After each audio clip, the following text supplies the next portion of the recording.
Hello বন্ধুরা, আমরা এখন আছি লাচেনে।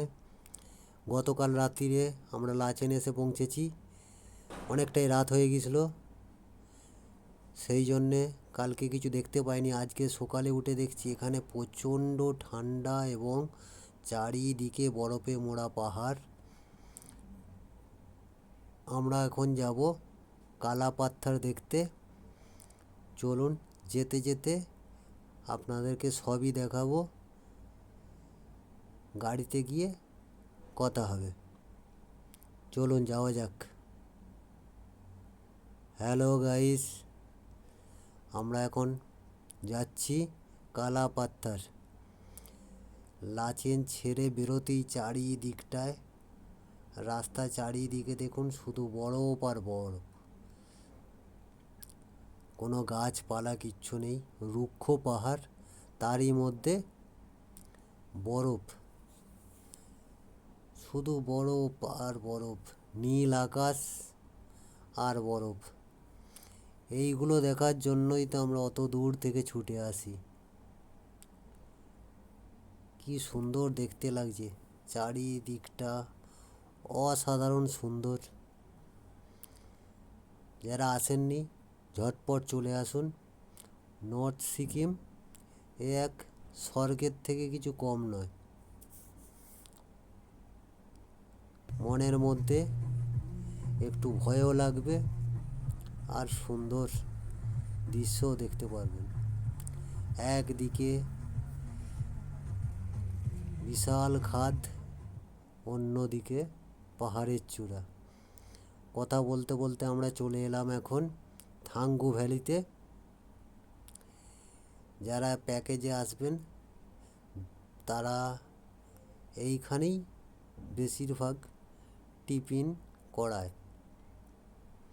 প্যাকেজে যারা আসবেন তাদেরকে সবাইকে এখানেই দাঁড় করায়, দাঁড় করিয়ে এখানে নাস্তা ফাস্তা করায়, জ্যাম রুটি এইসব খাওয়ায়। দেখুন টয়লেটে সব লাইন পড়ে গেছে।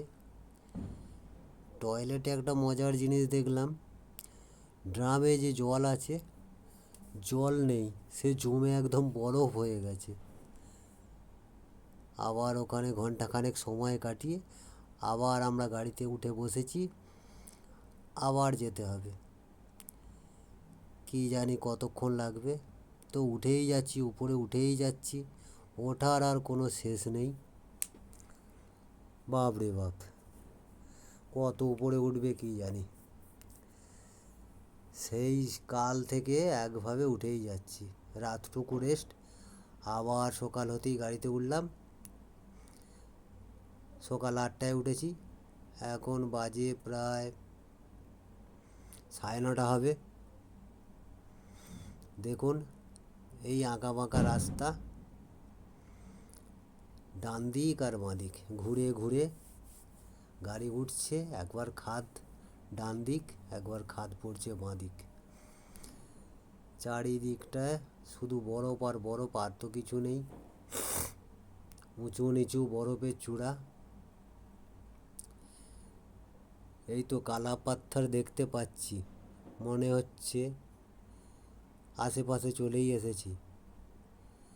এ তো চলেই যাচ্ছে গাড়ি, কোথায় নিয়ে যাবে রে বাবা জানি না। স্বর্গে, তো স্বর্গকে টপকে দিয়ে চলে যাবে মনে হচ্ছে।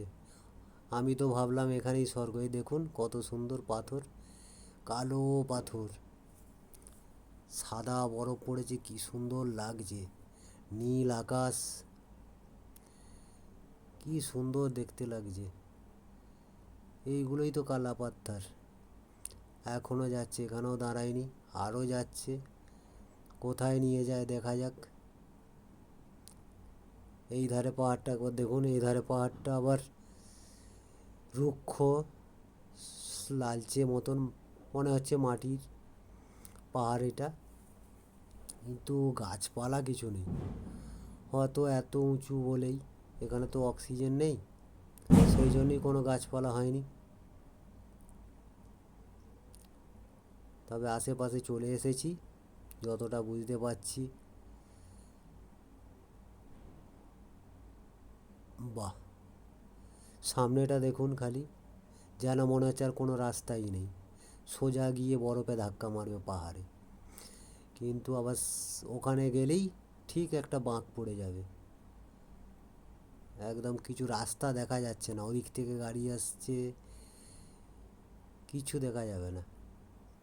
এখানকার ড্রাইভাররা সুন্দরভাবে, সুন্দর নিয়মে গাড়ি চালায়, কেউ কাউকে ওভারটেকও করবে না, যে যার সাইড বুঝে যায়, বেশি হরেনও মারে না, কিচ্ছু না। এখনও যাচ্ছে, বাবা গাড়ি তো উঠেই যাচ্ছে, যায় না।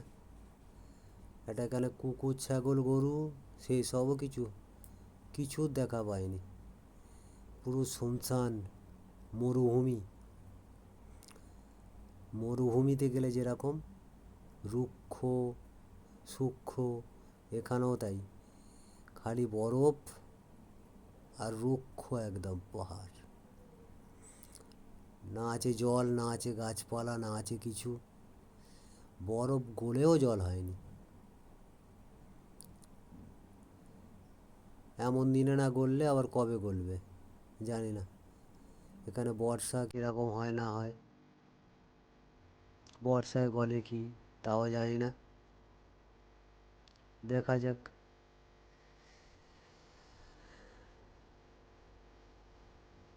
কি সুন্দর দেখতে লাগছে দেখুন,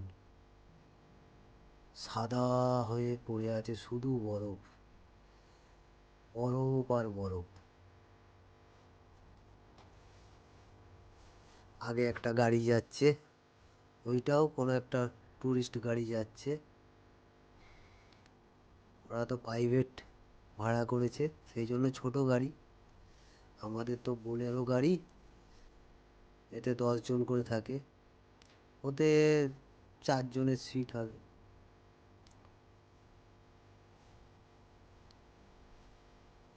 তবে এইসব জায়গায় ছোট গাড়ি না না নিয়ে আসাটাই বেস্ট, বড় গাড়ি হলে খুবই ভালো, ছোট গাড়ি হলে একটু রিস্ক হয়ে যায়। আমরা তো এখানে এসেছি অনেকটাই কম খরচার মধ্যেই হয়েছে আমাদের, গ্যাংটক থেকে নিজেরাই এসে প্যাকেজ করলাম, একটা ট্রাভেল এজেন্ট ধরে, বলেছিল 3500 টাকা, আমরা 3000 টাকা দিয়েছি। 3000 টাকার মধ্যে 2 দিন, এই 3 দিন হবে, 3 দিন 2 রাত। এদিকে হচ্ছে গুরুদম্বার আছে, ওদিকে হচ্ছে থাঙ্গু ভ্যালি আছে। এবারে এক্সট্রা পয়সা দিয়ে এই কালাপাত্তার গেলে এক্সট্রা পয়সা, ওদিকে 0 পয়েন্ট গেলে এক্সট্রা পয়সা লাগবে, ওইটা ড্রাইভারকে দিতে হবে। চলুন, বলতে বলতে আমরা চলে এলাম কালাপাত্থার। এই হলো সেই কালাপাত্থার, যেটা দেখার জন্য আমরা এক্সট্রা পয়সা দিয়ে এখানে এলাম। তবে হ্যাঁ, জায়গাটা খুবই সুন্দর, শুধু চারিদিকে বরফ, আর এই কালো পাথরের উপরে যে বরফ পড়েছে সেইটা দেখতে খুবই সুন্দর লাগছে। আর এখানে লাইটটা খালি দেখুন, মনে হচ্ছে যেন সূর্য নিচের দিকে নেমে এসেছে, কিন্তু গরম নেই, লাইট, সূর্যের আলোর জোর বেশি, কিন্তু ঠান্ডাও প্রচুর। বিশাল একটা খাদ, চারিধারে বরফ, খাদের ওই সাইডে ঘিরে দিয়েছে যাতে না কেউ যেতে পারে। আর দেখুন খাদের পাড়ে বসে ছবি তুলছে, আবার একবার একটু উল্টো পাল্টা হয়ে গেলেই একদম নিচে। ছবি টবি তুললাম অনেক, এখানে বেশ আনন্দ ফুর্তি করলাম, ভালোই লাগছে, সবাই মিলে অনেকটাই সময় কাটালাম। কিন্তু খুব বেশি সময় নিলে তো এখানে হবে না, এখান থেকে আমাদেরকে আবার ব্যাক করে গিয়ে আমাদের যেতে হবে গুরুদম্বার লেক, আবার দেখে ব্যাক করে আজ সারা দিনই গাড়িতে আজকেও থাকতে হবে, আবার এখান থেকে যেতে হবে আমাদের গুরুদম্বার লেক দেখে, খাওয়া দাওয়া করে হোটেলে ব্যাগপত্র নিয়ে আমাদেরকে আবার যেতে হবে তোমার লাচুংয়ে। লাচুংয়ে যেতে আবার রাত হয়ে যাবে। চলুন ভিডিওটা এখানেই শেষ করছি। এর পরের ভিডিওতে দেখতে পাবেন গুরুদম্বার লেক।